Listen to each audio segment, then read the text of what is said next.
Hi, I'm Dr. Amy Wasserbauer. I'm a licensed clinical psychologist. I'm an assistant director and clinical lead of counseling services. Hello, my name is Carrie Monica, assistant director in ASU Counseling Services.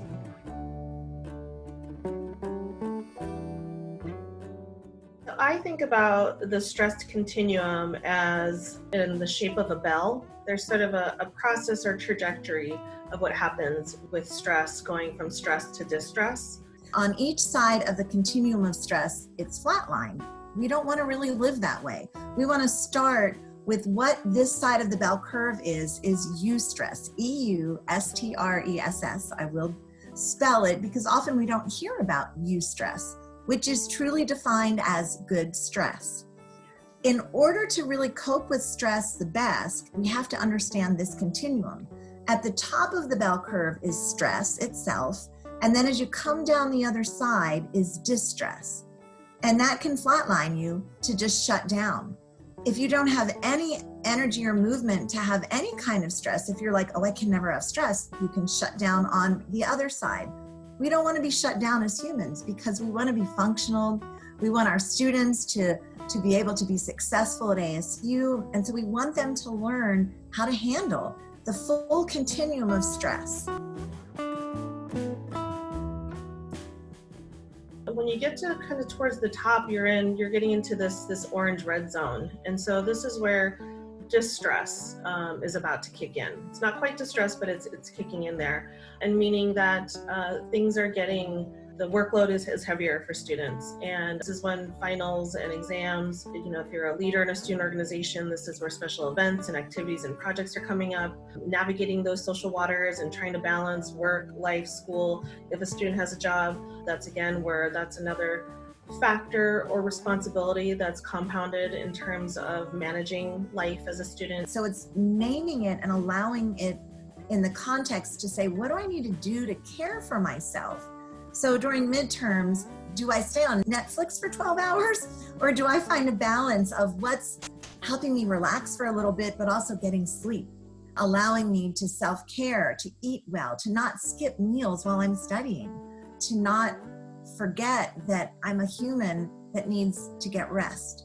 And in that acceptance of that self-care, stress can lower, but we still own their stress.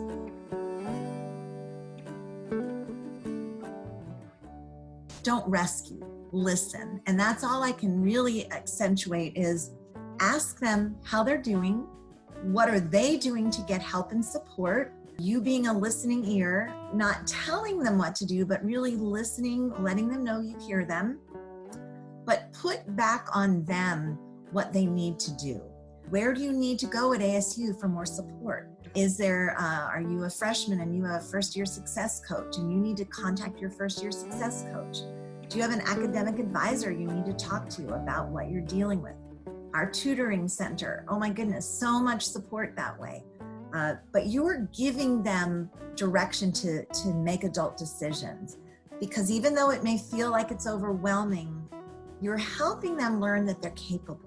What's really important for parents too is just to be in tune to your own level of stress about how you feel about your child and their transition into college or their existence in college, and really being in tune to your own feelings and emotions around that. And so stopping and sometimes asking yourself, is this my issue and my worry and stress that's mine to own, or is this really something that's actually happening with my child or student that I need to address? And so just some of that own intuition and insight into your own emotions and feelings surrounding stress. Finances, college degree, political affiliations, social choices. There's a lot of changes for students, and so really allowing them to embrace those changes they're going through so that if you don't disagree with them, that it doesn't become stressful for them that you disagree with them. And so maybe having some of those conversations, but again, honoring that they are making their own unique choices for themselves as young adults.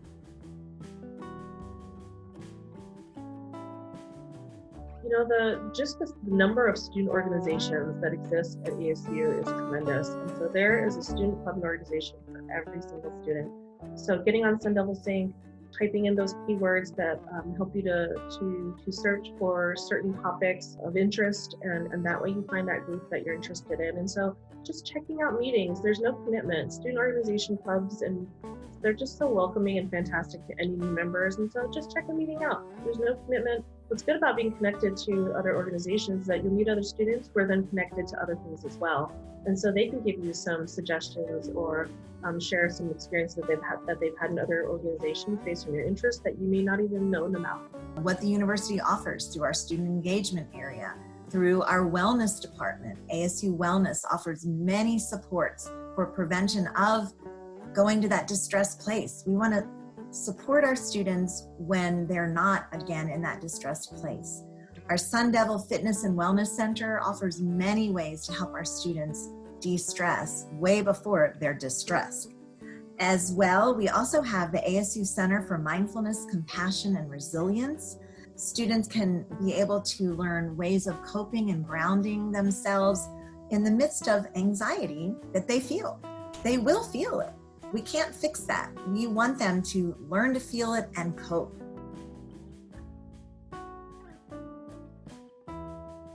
Family members also really encourage your student to get social support in ways that they are not isolating, in ways that they are not being lone rangers, because we know as humans that it's so important to connect.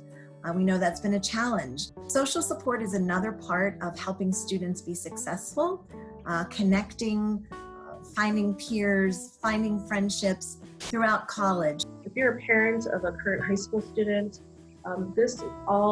everything that I've shared and throughout these series of video chats all applies to even incoming high school students. And so similar to what I mentioned earlier was, help your student with doing some research and what they're interested in, what schools they're interested in going to, but actually come to the campuses, walk around, check it out. Do some of that work on the front end. Don't wait till their senior year to help them with figuring out how to integrate themselves into college. Having those discussions and really exploring, what they're interested in. But talking about those things related to mental health and social well-being for college is, what will that look like for you? How will you know when you're not doing well? Where can you go get help? When should you reach out to us as your parents? Encouraging that wellness component of mental and physical health even before they get to college.